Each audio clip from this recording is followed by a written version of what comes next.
ఒకేలా ఉంటాయి. ఇంతకుముందు నేను వెర్బుల్ నుంచి నౌన్స్ ఎలా చేయాలి అని చెప్పాను. ఈరోజు మనకి రెండు ఒకలాగే ఉంటాయి. అది ఒక్కోసారి వెర్బ్గా వాడతాం, ఒక్కోసారి మనం నౌన్గా వాడతాం.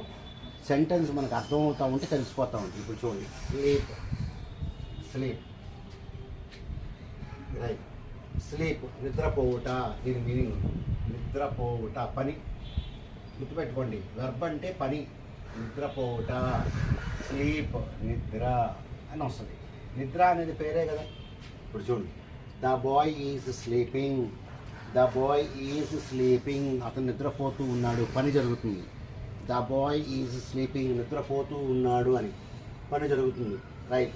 I had a good sleep in the morning, I had a good sleep in the morning, నాకు పొద్దున్న మంచి నిద్ర పట్టింది అని. కాబట్టి రెండు వర్డ్స్ ఒకటే. ఒక చోట ఏమో నిద్రపోతున్నాడు అని వచ్చింది, ఇంకో